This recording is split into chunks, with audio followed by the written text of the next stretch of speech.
Նախատոնական այս գիրակիները մենք ժամանակի վրա էին կենտրոնանում, արտահայտելով, որ Տիրոջ համար պատահականություններ չկան եւ ճիշտ ժամանակին Տերը ամեն բան նախաձեռնել էր, նախաձեռնում է եւ նախաձեռնելու է։ Տերը իր հստակ ժամանակացույցը ունի մեր բոլոր դրվագների համար։ Եվ այսօր էլ խոսելու ենք լույսի մասին, երբ որ ճիշտ ժամանակին նա լուսավորեց։ Լույսը խավարի մեջ փայլում է, ոչ միայն փայլեց այդ օրը, այլ փայլում է նաև այսօր։ Կարևոր է, որ հասկանանք լույսի զորությունը, կարևոր է, որ հասկանանք խավարի անզորությունը, կարևոր է, որ հասկանանք որտեղ կա խավար եւ ինչպես անենք, որ լույսը շարունակի լուսավորել նույնիսկ ամենաթանձր խավարի մեջ։ Աստծո ժամանակը լուսավորման ժամանակ է, ճշմարտության լույսի թափանցման իրականությունն է մարդկանց սրտերի մեջ։ Երբ որ Աստված ստեղծեց մարդուն, դա մեծ ռիսկ էր, որովհետև Աստված գիտեր ամբողջ ճշմարտությունը, ապագան, գիտեր, որ մարդը անկում է ապրելու։ Երբ որ ազատ կամքը շնորհեց, դա մեծագույն պարգևն էր մարդուն։ Մարդը երբ որ կամք ունի, երբ որ կամք չունի, ռոբոտից, մեխանիզմից ոչինչով չի տարբերվում։ Եվ դրախտի պատմությունը Աստծո ինքնազոհ սիրո սկիզբն էր, ռիսկն էր, արարչի ռիսկն էր։ Այդտեղից սկսեց խավարի ընթացքը, որովհետև մարդը ինքնակամ, ազատ կամքով որոշեց ավելի ինքը իրեն սիրել, ավելի խավարը սիրել, քան Աստծուն սիրել։ Սա process է, բայց այդ process-ում Աստված շարունակում է դաստիարակել ազատ կամքով լույսը ընտրելու անհատ, ազատ կամքով սիրո ճանապարհը ընտրելու ուղի, ազատ կամքով ճշմարտությունը ավելի գնահատելու, քան կեղծիքը։ Մենք այսօր երկու հատվածների վրա ենք կենտրոնանալու, մեկը հին ուխտից, մեկը նոր ուխտից։ Երկուսն էլ ճշմարտության ու լույսի մասին են պատմում։ Եսայի մարգարեն պատմում է եկող փրկչի մասին, Հովհաննես ավետարանիչը պատմում է իր տեսած, իր շոշափած, իր զգացած փրկչի մասին, որը Սուրբ Ծննդյան մեկ այլ դրվագ է մեզ ներկայացնում, մեկ այլ տեսակետից, ոչ թե հովիվների տեսակետից, ոչ թե մոգերի տեսակետից, ոչ թե Հիսուսի երկրային ծնողների տեսակետից, այլ տիեզերքից, Աստծո տեսակետից, երկնքից եկող ներկայացում, թե ինչ էր այս Սուրբ Ծնունդը, ինչպես էր, ով էր ծնվողը, ինչ արեց, եւ Եսային մարգարեանում էր սրա մասին, այդ իրադարձությունից 740 տարի առաջ։ Եսային պատմել էր, որ սա է տեղի ունենալու, եւ Հովհաննեսն ասում է, թե մենք ինչ տեսանք որպես աշակերտներ, իր կողքը եղողներ։ Ուրեմն ընթերցենք Աստծո խոսքը, այս տիրույթում նայելով, ինչ է այս լույսը, ինչպես է այն այսօր մեզ ճշմարտության մեջ դնում, ինչպես է մեր սրտի խավարները ցրում այսօր, ինչպես է իր ճիշտ ժամանակին լուսավորելու եւ լուսավորում մեր առօրյան։ Ընթերցենք Աստծո խոսքը, Հովանու 1:1-14 համարներ։ Սկզբում էր բանը, եւ բանն Աստծո մոտ էր, եւ բանն Աստված էր։ Նա սկզբում Աստծո մոտ էր։ Ամեն ինչ նրանով եղավ եւ առանց նրան ոչինչ չեղավ, ինչ որ եղավ։ Կյանքը նրանով էր եւ կյանքը մարդկանց լույսն էր եւ լույսը խավարի մեջ լուսավորում է, իսկ խավարը նրան չտիրեց։ Կար մի մարդ ուղարկված Աստծո կողմից եւ նրա անունը Հովհաննես էր։ Նա եկավ որպես վկա լույսի մասին վկայելու, որ նրա միջոցով բոլորը հավատան։ Նա լույսը չէր, այլ եկել էր լույսի մասին վկայելու։ Ճշմարիտ լույսն էր, որ լուսավորում է մարդու, որ աշխարհ է գալիս։ Նա աշխարհի մեջ էր եւ աշխարհը նրանով արարվեց, սակայն աշխարհը նրան չճանաչեց։ Յուրայինների մոտ եկավ, բայց յուրայինները նրան չընդունեցին, սակայն նրանց, ովքեր ընդունեցին նրան եւ հավատացին նրա անվանը, իշխանություն տվեց Աստծո որդիները լինելու։ Նրանք չծնվեցին արյունից, ոչ էլ մարմնի ու մարդու կամքից, այլ ծնվեցին Աստծուց, եւ բանը մարմին դարձավ ու մեր մեջ բնակվեց եւ տեսանք նրա փառքը, փառք, որ հորից ունի միածինը, լի շնորհով ու ճշմարտությամբ։ Ամեն Աստծո խոսքին։ Հովհաննեսը սկսում է ամենասկզբից։ Սկսում է ոչ թե Ադամից, այլ տիեզերքից։ Սկսում է Հիսուսի ծննդաբանությունը աստվածաբանորեն ներկայացնելով, սկսում է ցույց տալով Աստծո մեջ տեղի ունեցողը, Սուրբ Երրորդության որոշման դրվագը, դրա իրագործումը։ Մեզ այս ամբողջ իրադարձությունից, որ երկրի վրա ենք եւ երկրավոր աչքերով ենք փորձում կարդալ, հասկանալ, մտածել, դուրս է հանում, բարձրացնում է շատ բարձր վեր ու ասում է մի հատ Աստծո տեսակետից տեսեք ինչ է տեղի ունենում։ Այդ վերին աստվածաբանությամբ նայեք, հասկացեք, որ Աստված ինչպես է գործում եւ ասում է սկզբում էր այդ բանը, որ հույն փիլիսոփաները փորձում էին դրանով լոգոսով բացատրել ամբողջը, ինքն ասում է դա հենց ինքը Քրիստոսն է, այս ծնվող մանուկն է, ինքն է արարել, ինքն է ստեղծել եւ ինքը երբեք չի դադարել լինել այդ ստեղծագործ արարիչ հզոր կերպարը, ինքն էր եւ բանն Աստծո մոտ էր եւ բանը ինքը Աստված էր,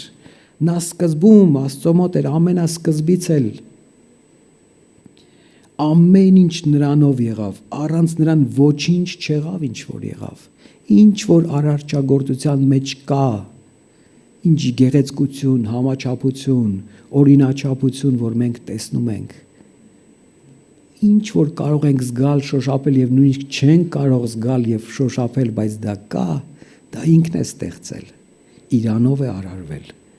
դա նպատակ ունի, կյանքը նրանով էր, ինքը կյանքի աղբյուրն է, ինքը կյանք տվողն է, ինքը յուրաքանչյուրիս կյանք շնորհողն է, բայց ոչ միայն այսքանը, ոչ միայն այս կյանքը, այլ էլ ավելիով կյանքը, էլի իրենով է։ Կյանքը նրանով էր եւ կյանքը մարդկանց լույսն էր։ Եվ լույսը խավարի մեջ լուսավորում է։ Իսկ խավարը նրան չտիրեց։ Այս առաջի պարբերության կարևորագույն ամրագրումն է, որ լույսը ոչ թե ժամանակին լուսավորել ու դադարել է, արարեց, լուսավորեց, առանձնացրեց խավարը լույսից ու վերջ։ Ոչ թե մենակ մարգարեների շրջանում լուսավորեց, օրենքը տվեց, ճշմարտություններ հռչակեց ու մի կողմ քաշվեց։ Ոչ, շարունակում էր լուսավորել միշտ յուրովի իր ճիշտ ժամանակին եւ այսօր էլ շարունակում է լուսավորել։ Այո, խավարը կա, դա ճշմարտություն է եւ խավարը փորձում է փոխել, բայց խավարը զորություն չունի, լույսը հենց ճառագում է իրական խավարի մեջ, լույսը հենց փոխում է իրական խավարը եւ ճիշտ ժամանակին լուսավորելով նոր իրականություն է բերում Տերը։ Երբ որ մենք մեր շուրջն ենք նայում, մենք շատ տարբեր լույսեր ենք տեսնում։ Այստեղ կա գեղեցիկ լուսավորում, գեղեցիկ տոնածառներն են լուսավորված, քաղաքի լույսերը մեծ տոնախմբությամբ վառվեցին, տոնածառի լույսերը, հրավառություններ եղան, դրոններով լույսեր տեսանք։ Ամենաշատ լույսը, որ մենք տեսնում ենք, ո՞րն է։ Հեռախոսների լույսը։ Ամենամոտիկն ու անդադար մեր աչքերի առջև, չէ՞։ Անդադար այդ լույսի ներքո ենք,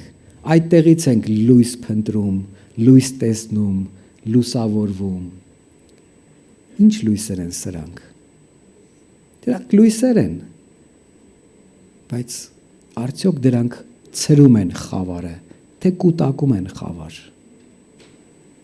Ուրեմն կան լույսեր եւ կա մեկ իրական ամբողջական ճշմարտության լույս։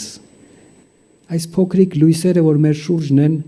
մեկ լավ բանի մասին են մեզ պատմում, մեկ վատ բանի մասին են պատմում, մեկ մեր կյանքի այս ժամանակ ասած ամբողջովին գողանում են, մեր քունը խանգարում են, մեր հանդարտությունը կորցնում են։ Իբրև թե լույս են, բայց իրականում խավար են։ Եվ հենց այդտեղ էլ կա ծուղակ։ Հենց այդտեղ էլ կա խաբկանք։ Արդյոք 2026 թվականը մենք կեղծ լույսերով ենք հրապուրվելու։ Ինչպես գիշերային թիթեռնիկները, այդ փոքրիկ կամ մլակները, մոծակները, որոնք մոմի լույսի կամ սովորական լույսի վրա են գնում, մտածելով, թե դա արևն է, եւ այրվում ու սատկում են։ Թե մենք այս կեղծ լույսերը չափավորելու ենք, հստակեցնելու ենք, իրանց տեղն ենք դնելու եւ որոշում ենք կայացնելու իրական լույսի մեջ, դեպի իրական լույսը, իրական լույսով առաջնորդվելու, ջերմանալու եւ դրանով մեր կյանքի շավիղները հարթելու։ Այսօր էլ լույսը լուսավորում է ինչպես։ Իր սուրբ խոսքով շատ հստակ,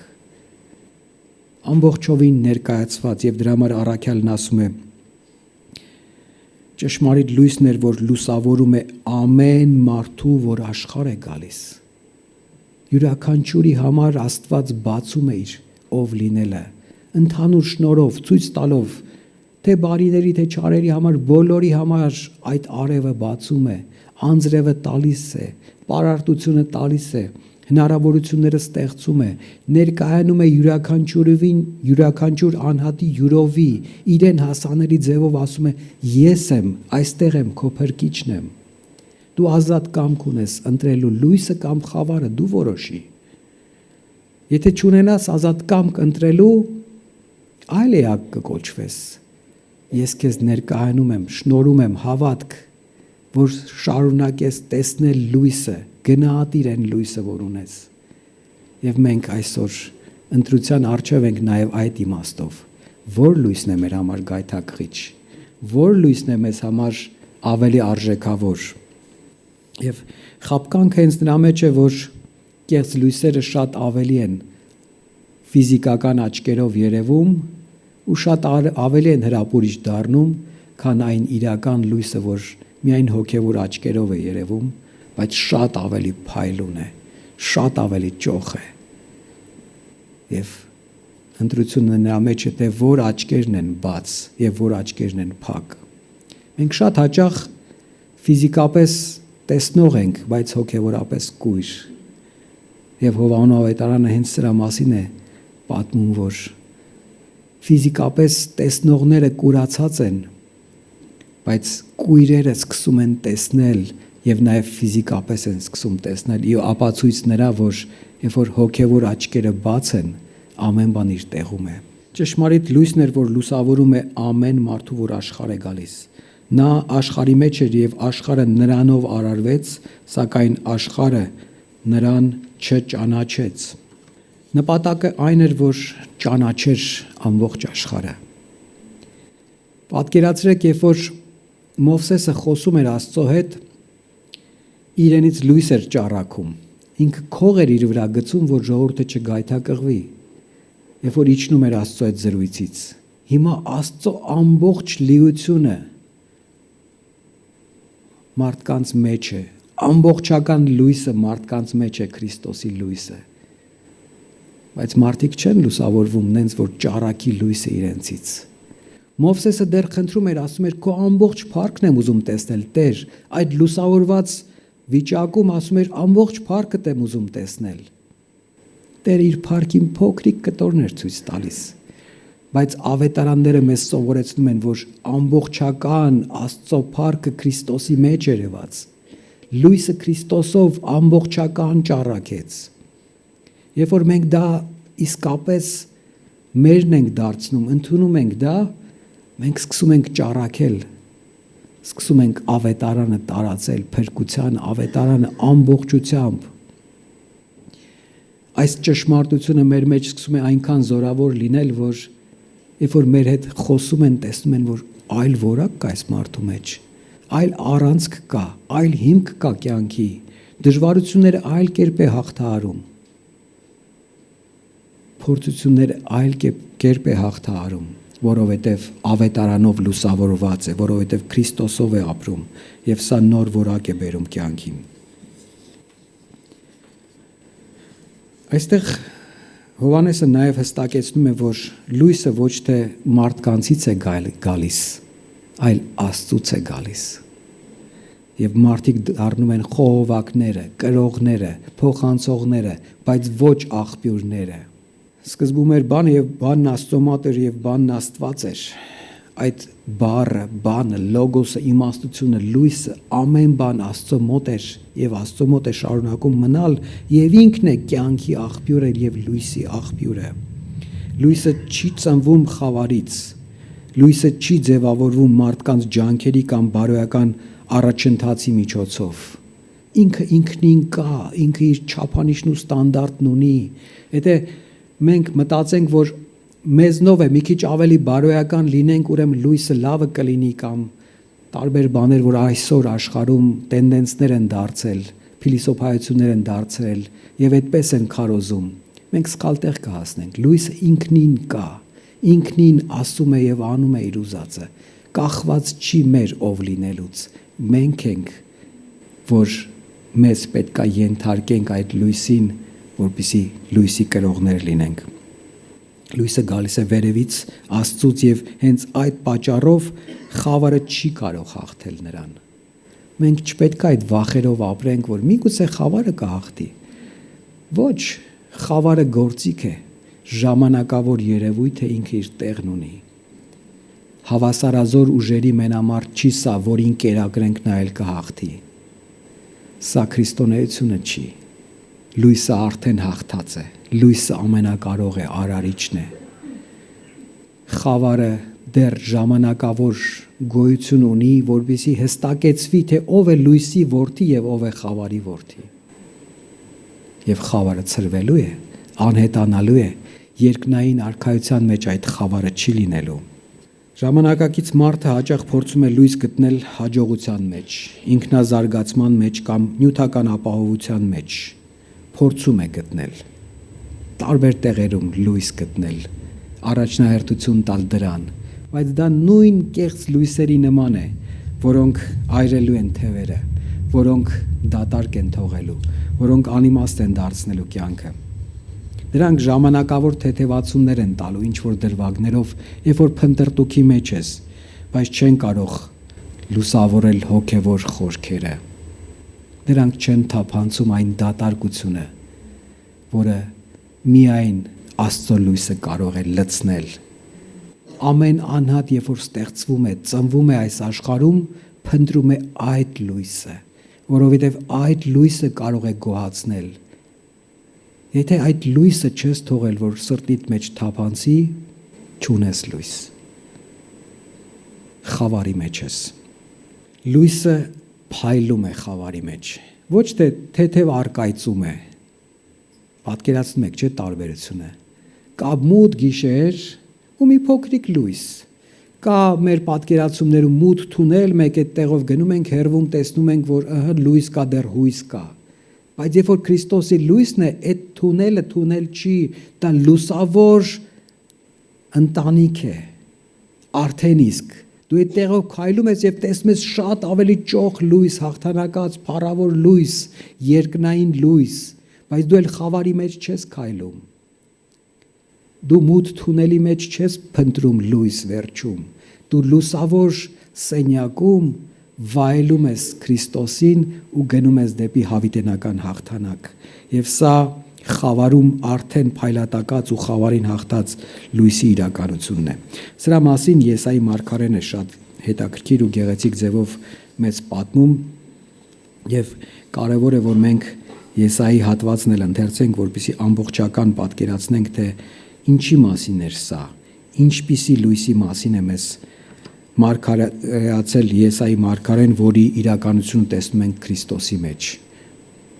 Տիգրանին որ խնդրենք PowerPoint-ը միացնի Եսայի 9:1-7 համարները։ Սակայն խավար չի լինի նրանց համար, որոնք նեղության մեջ էին։ Անցյալ ժամանակներում Նա անարգեց Զաբուղոնի երկիրը ու Նեփթաղիմի երկիրը, բայց գալիք ժամանակներում փառավոր պիտի դարձնի ծովի ճանապարհը, Հորդանան գետի մյուս կողմում գտնվող երկիրը, հեթանոսների Գալիլեան։ Խավարի մեջ ընթացող ժողովուրդը մեծ լույս տեսավ։ Մահվան ստվերի երկրում բնակվողների վրա լույս ծագեց։ Դու բազմացրիր ազգը, մեծացրիր նրա ուրախությունը, նրանք ուրախանում են քո առաջ, ինչպես մարդիկ ուրախանում են հնձի ժամանակ և ցնծում ավար բաժանելիս, որովհետև նրա ծանր լուծը և մեջքի գավազանը ու իր վրա բռնացողի իշխանական ցուպը կոտրեցիր, ինչպես Մադիամի օրերին, որովհետև ամեն կոշիկ, որ դոփել է ռազմադաշտում և արյունաթաթախ հագուստը պիտի կրակը նետվեն և ճրագ դառնան, որովհետև մեզ մի մանուկ ծնվեց, մեզ մի որդի տրվեց և իշխանությունը իր ուսերի վրա կլինի և կկոչվի սքանչելի խորհրդական, հզոր Աստված, հավիտենականության հայր, խաղաղության իշխան։ Նրա իշխանության տարածմանն ու խաղաղությանը վերջ չի լինելու Դավթի գահի վրա, նրա թագավորության վրա, որպեսզի այն հաստատվի և ամրացնի իրավունքով ու արդարությամբ այն ժամանակվանից մինչև հավիտյան, զորությունների Տիրոջ նախանձախնդրությունն է կատարելու սա։ Տիրոջ նախանձախնդրությունն է սա իրականացնելու։ Մարգարենսը ասում է երկու աքսորների միջակայքում, երբ Իսրայելի մի փոքր մասը դեռ կանգ ուներ, պետականություն ուներ, թագավորություն ուներ, վախեր ուներ տարբեր հարևաններից, փորձում էր դաշինքներ կնքի, մտածում էր, որ Եգիպտոսն է իրեն գրավելու, դաշինք էր կնքում Ասորեստանի հետ, ասորիներին տանում էր թագավորական ոսկիները, տաճարի ոսկիները, հրապուրում էր թագավորն ասելով մենք ուժեղ ենք, սա ունենք, նա ունենք, եկեք դաշնակցենք։ Մարգարեն ասում էր սխալ ճանապարհ ես ընտրել, սխալ դաշնակից ես ընտրել, Տիրոջ հետ դաշնակցիր, ավելի ճիշտ լույսի աղբյուրին նայիր, ոչ թե կեղծ լույսերին։ Դրանից առաջ 8-րդ գլխի վերջի հատվածում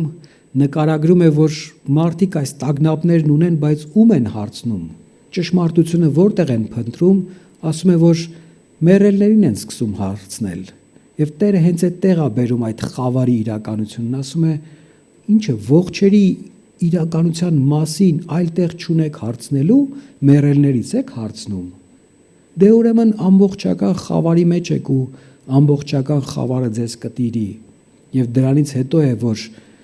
արդեն երկրորդ աքսորից հետո 400 տարի Տերը փակում է խոսքը, հոգևոր իմաստով թողում է խավարի մեջ, բայց դրանից առաջ արդեն Քրիստոսից առաջ, Քրիստոսի ծննդից առաջ 7-րդ դարում մարգարեն ասել էր, որ փոխվելու է, գալու է լույսը այս խավարում ընթացող ժողովրդի համար, որոնք չգիտեն որտեղ ճշմարտությունը փնտրեն, չնայած ունեն Աստծո հայտնությունները, ամբողջական խոսքը, փրկության ճանապարհը, տեսել են ու գիտեն հրաշքները, տեսել են ինչպես է ջուրը ճեղքվում, տեսել են ինչպես է մանանան շնորհվում, տեսել են ինչպես է Տերը ամեն հարցում հոգ տանում, բայց գնացել են մեռելներից են հարցնում ապագան։ Ամբողջական խավար է։ Մենք էլ այսօր երբ որ դժվարություններով ենք անցնում, որտեղից ենք սկսում ճշմարտություններ փնտրել, ապագան հարցնել, որտեղից ենք սկսում։ Շատ տարբեր կեղծ աղբյուրներից։ Մինչև հիմա շատերը նայում են աստղագուշակներ, լսում են, մինչև հիմա շատերը փորձում են ինչ-որ ձիու տարի, չգիտեմ ինչի տարի մտածել, պահել, խորհրդանիշներ պահել, մտածելով, որ այդ տեսակ բաներն են, որ լավ տարի են բերելու։ Մինչև հիմա մարդիկ փորձում են տարին ինչ որ տեսակի սեղաններով սկսել, որ տարին հաջողակ լինի, ինչ որ տեսակի բաներ անել հենց այդ պահին։ Դա էլ է հարցնելու ձև, դա էլ է ապագայի մասին որոշումներ կայացնելու ձև, դա էլ է թանձր խավար այսօր որ կա։ Թանձր խավար, որովհետև նույնիսկ այս լուսավոր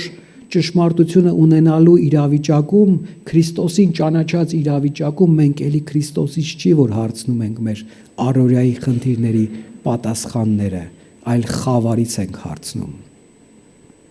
Կեղծ լույսերն ենք ընտրում ու մեր մեջ սկսում է կեղծ լույս ձևավորվել։ Մեր մեջ նայողները փնտրում են Քրիստոսի լույսը տեսնելու, բայց տեսնում են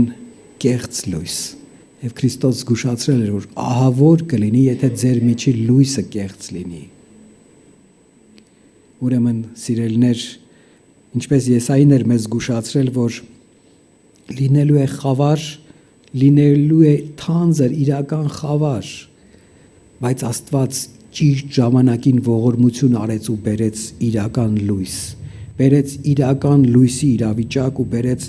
իրական փրկության ճանապարհ, եւ սա մանուկի ծննդյան էր։ Սա Աստծո այդ ռիսկն էր, որոշումն էր, որ իր սիրելի զավակը, միածինը թողնի երկնային փառքը ու ծնվի անպաշտպան ընտանիքում, ծնվի ամենաանպաշտպան երկրի մեջ, ամենավատ քաղաքում, ծնվի ամեն ինչի կարիք ունեցող, ամենակալը Տերը, որով ամեն բան ստեղծվեց, ծնվի ամեն ինչի կարիք ունեցող որպես սովորական մարդ։ Սա անհասկանալի դիսոնանս է, բայց հենց մարդեղացումն է սա։ Ծնունդը հենց մարդեղացումն է, որովհետև եթե այդպես չի, ինքը չի կարող վերցնել ու փրկագնել։ Ոչ թե կարծիոք եղավ, ոչ թե ինքը իր ինչ որ մասնիկը դրեց ինչ որ մեկի մեջ, այլ ինքը թողեց ամեն բան, որոշում կայացրեց իր երկնային փառքից հրաժարվելու եւ ծնվելու որպես պարզ մանուկ, պարզ ընտանիքի մեջ ու ապրելու բոլոր այն դժվարությունները, որ մարդը պետք է հաղթահարի, փորձվելու, բայց երբեք չսայթակելու, փորձվելու, բայց մեղք չգործելու։ Չարը տարբեր տեսակի փորձություններ մտածեց։ Հիսուսի պատասխանը Աստծո խոսքից էր, լույսի ամփոփող աղբյուրից էր, լույսի ճառակող աղբյուրից էր, գրված է ետիս անցիր, գրված է ետիս անցիր։ Փորձություններ եկան ամենահեռու եւ ամենամոտ, յուրայիններին եկավ, Հովհաննեսն ասում է, բայց չճանաչեցին լույսը։ Նույնիսկ իր ընտանիքը այդ փուլում չէր ճանաչում, չէր հասկանում, չէր ընդունում, փորձում էր այդ առաքելությունից հետ պահել, հետ կանչել։ Ամենամտերիմ ընկերները, նույնիսկ Պետրոսը, ամենավորոշիչ պահին դեպի խաչ գնալու, Երուսաղեմ բարձրանալու եւ խաչվելու ճանապարհին ասեց, չլինի թե այդպես անես։ Եվ Քրիստոսի պատասխանն էր, դու չարի խոսքերն ես խոսում։ Սիրելիներ, գայթակղությունը մեծ է կեղծ լույսերի հետևից գնալու, սեփական շահը ցույց տվող, սեփական շահը ճառակող լույսի հետևից գնալու, բայց երբ որ Քրիստոսի լույսի հետ ես եւ դեպի Քրիստոսի լույսն ես քայլում, հասկանում ես, որ քո շահը չի առաջնահերթ, քո շահը քո եսի շահը չի, քո շահն է Քրիստոսի արքայության տարածման շահը, քո իրական լույսը շահը նա է դառնում, որ քո միջոցով, քո նույնիսկ ինքնազոհ դիրքի միջոցով առաջանա արքայության շահը։ Եվ սա շատ ավելի մեծ ու գլոբալ առաքելություն է դուրս բերում մեր մեջ։ Դրա համար Եսային ասում է, նրա իշխանության տարածմանն ու խաղաղությանը վերջ չի լինելու։ Ասում է, Դավթի գահի վրա նրա թագավորությունը ամբողջական ու հստակ է լինելու, որպեսզի այն հաստատվի, ամրացնի իրավունքով ու արդարությամբ, ոչ թե ուժով, սրով, իրավունքով եւ արդարությամբ, այժմվանից մինչև հարություն, եւ ասում է զորությունների Տիրոջ նախանձախնդրությունն է կատարելու սա։ Ամեն բան իմացող կատարյալ սուրբ Աստծո գործն է իր ժամանակին, ճիշտ ժամանակին, ճիշտ ձևով է անելու նացա։ Լույսը ընդունողները նոր ինքնություն են ստանում, սիրելիներ։ Հովհաննեսը երբ որ ասում է այս լույսի մասին ու բացատրում այս լույսի աղբյուրի մասին, 12-րդ համարից սկսում է ասել, որ նրանց, ովքեր ընդունեցին նրան, իշխանություն տվեց Աստծո որդիներ լինելու, դառնալու, վերափոխվելու։ Երբ որ քո մեջ այդ լույսն է, դու ընտրել ես լույսը, լույսի մեջ ես, նոր որակ ես ստանում։ Սուրբ Հոգին սկսում է քեզ վերափոխել, ձևակերպել, ձևավորել, լուսավորել, լուսավոր դարձնել, լույսի արդեն խողովակ եւ աղբյուր դարձնել։ Այսինքն շատ հստակ Աստված ասում է, ովքեր ընդունեցին, որոշեցին խավարի մեջ չքայլել, որոշեցին չթաքցնել իրանց գործերը խավարում, այլ դեպի լույսը բերել, այլ որակ սկսեցին ստանալ։ Նիկոդեմոսի հետ զրույցում է սա Հիսուս նաև ասում, որ վերստին ծնունդ է սա, նոր տեսակի ծնունդ է, հոգևոր նոր իրականություն է, արտաքինից նույն մարդն է, միգուցե մի քիչ հագուստը փոխվի, որոշ բաների երկարությունը, դա չի, արտաքինից նույն մարդն է, բայց բովանդակությունը ներսից սկսում է փոխվել այդ մարդու, ու ինքը սկսում է այլ բան ասել, այլ բան խոսել, այլ բաների հետևից գնալ, դա իրեն նոր ինքնություն է տալիս, միգուցե նոր անուն տա, նոր անուն չտա, միգուցե դեռ ընտանիքը չհասկանա, որ ինքը նոր որակ ունի, բայց հոգևոր ընտանիքը տեսնում է, Աստծո ընտանիքը տեսնում է, Քրիստոսի լույսը տեսնելը, բայց դեռ բավարար չէ, անհրաժեշտ է ընդունել այդ լույսը հավատքով, միայն տեսնելը, միգուցե շատերը տեսան, բայց հավատքով սեփական չդարձրեցին ու չընդունեցին, իսկ ընդունումը բերում է արմատական փոփոխություն, ոչ թե միայն վարքագծի փոփոխություն, որովհետև կարող է վարքդ ուրիշի նման փորձես ավելի համեստ հագնվել, ամեն կիրակի եկեղեցի գալ, որոշ բառեր չասել, որ ասում էր, որոշ ըմպելիքներ չըմպել ավելի շատ, քան առաջ, դա վարք է, դա արտաքինն է,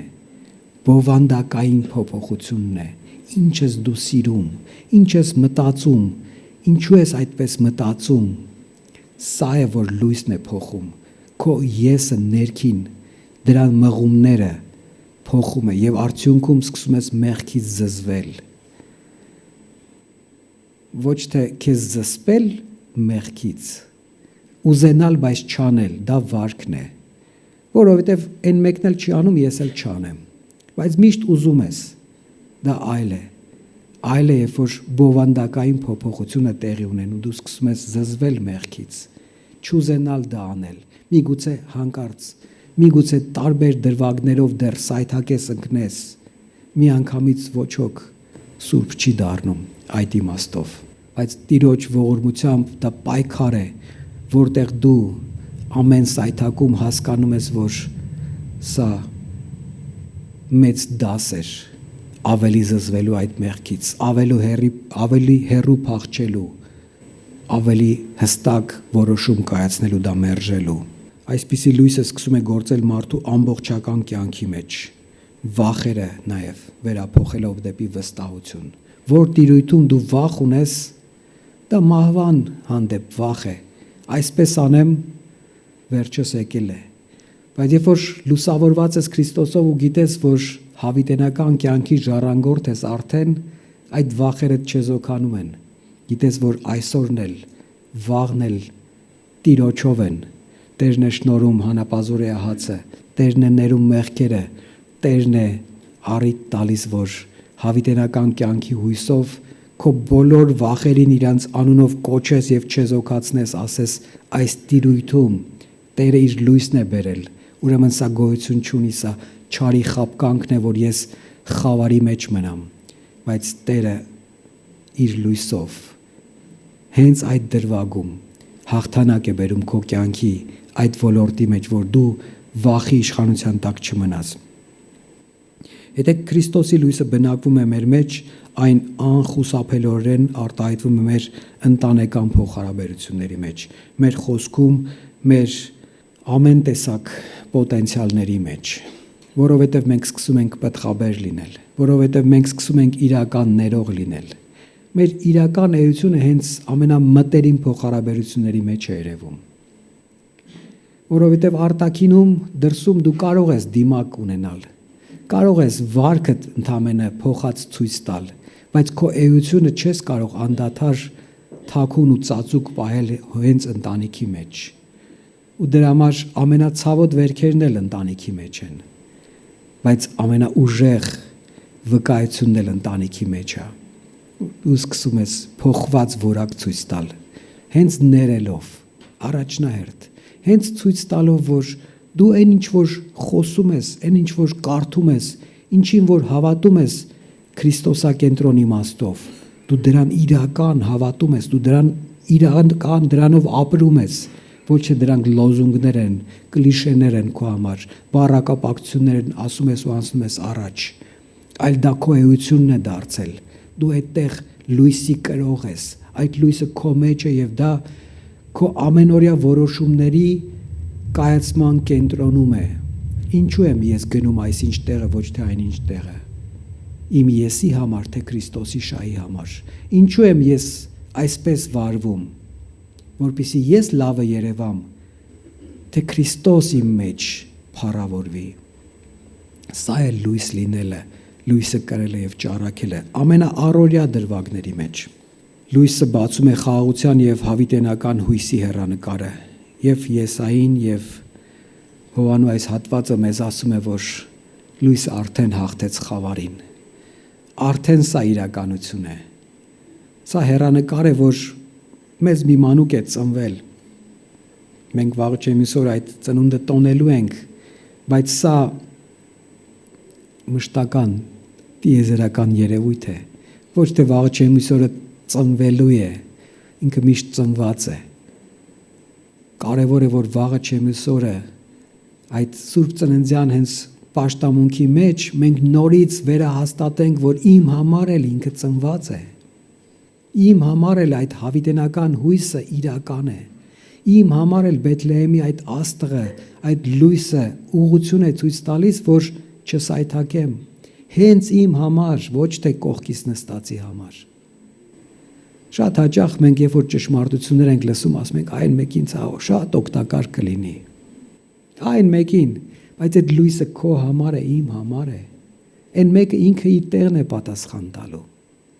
Ես իմ տեղն եմ պատասխան տալու։ Լույսը եկել է եւ ցույց է տալիս, ասում է, այն է ճանապարհը։ Սա է միակ ուղին։ Ես եմ։ Քրիստոս հենց այդ հավիտենական հույսով 7 անգամ Հովանու ավետարանում իր եսեմներով ցույց տվեց իր աստվածությունը։ Ցույց տվեց, որ միայն իրենով է այդ հավիտենական ճանապարհը։ Ես եմ կյանքի հացը Հովանու 6:35-ում։ Ես եմ կյանքի հացը, ով ինձ մոտ գա երբեք չի քաղցի։ Արդյոք սա վստահություն չի այսօրվա եւ վաղվա համար մեզ։ Հենց որ այդ լույսի մեջ ես դու չես քաղցելու։ Աղբյուրը քո մեջ է սկսում բնակվել։ Քեզնից է սկսում քեզ կերակրել ներսից, ինչպես Սամարացի կնոջն ասեց, չես ծարավելու։ Ես եմ աշխարհի լույսը, Հովանու 8:12-ում։ Արդ Հիսուսը նորից խոսեց նրանց հետ ու ասաց. Ես եմ աշխարհի լույսը, ով իմ հետևից գա, նա խավարի մեջ չի քայլի, այլ կյանքի լույսը կընդունի։ Տեսեք, գալիս ես հետևից, խավարի մեջ չես քայլում եւ լույսը ընդունում ես։ Իր հետևից գնալով լույսը ընդունում ես։ Սա ասում էր Իսրայել ժողովրդին, ով որ վստահ էր, որ ինքը փրկված է, բայց ասում էր դուք սատանային եք հիմա ծառայում, որովհետև լույսը մերժում եք, որովհետև Աստծո հայտնությունը չեք ուզում ընդունեք։ Հովանու 10:7-ում եւ հետո 9-րդ համարում ասում է ես եմ դուռը, ով ինձանով մտնի կփրկվի։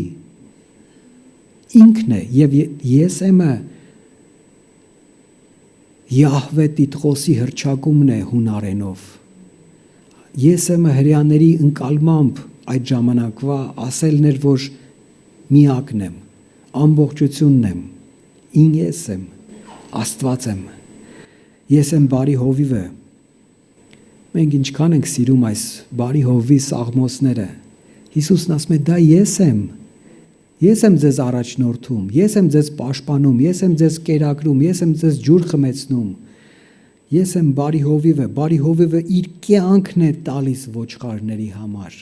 Այս տեսակ հովիվ եմ ասում էր։ Ես եմ հարությունը եւ կյանքը, ես եմ հարությունը եւ կյանքը, ով հավատա ինձ թեկուզ մեռնի, կապրի, Հովանու 11:25-ում։ Ես եմ ճանապարհը, ճշմարտությունը եւ կյանքը, ես եմ ճանապարհը, ճշմարտությունը եւ կյանքը, ոչ ոք չի գալիս հոր մոտ, եթե ոչ ինձանով։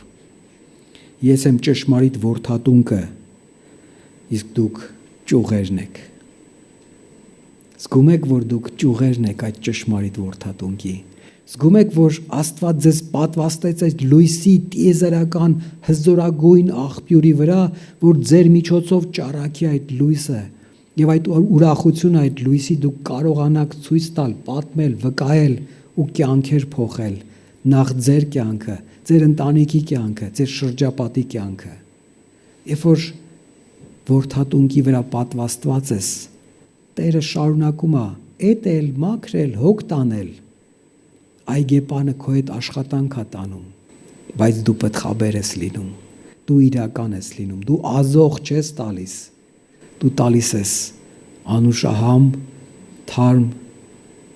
բայց նաև Քրիստոսի արյունը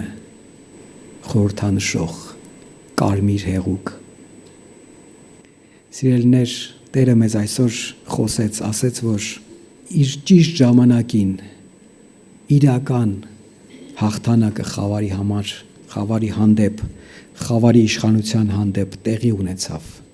Ճիշտ կերպով, ոչ թե մեր պատկերացրած կերպով։ Եթե մենք լինենք կամ մարդկային միտքը լիներ դրա նախաձեռնողը, ինչ որ երևույթներ կբացվեին, միանգամից հասուն վիճակում Հիսուսը այս ամբողջը իմանալով մեր բոլորի հեռախոսների մեջ ամեն բան կդներ, մեր մտքերում կդներ ու կասեր վերջ, բայց ինքը թողեց, եկավ ու մանուկ ծնվեց, անցավ ամբողջ ճանապարհը ստրուկի նման, անխոնջ մի մաքրի նման, իրեն հալածողներին նույնիսկ չհալածեց, ամենաանարդար դատաստանը կրեց, բայց խաչվեց որպես թագավոր, որտև ի սկզբանե թագավոր էր։ Այս լույսը թագավորի ծննդյան լույսն է, այս լույսը թագավորության տարածման լույսն է, այս լույսը մեր սրտի խավարների մեջ Քրիստոսի իշխանությունը բերող լույսն է։ Եկեք թույլ տանք, որ մեզ թագավորը կառավարի, բայց նաև որդեգրողը, որպես սիրող ծնող, հարգի, սիրի եւ հարգանքի մթնոլորտի մեջ պահի։ Ամեն։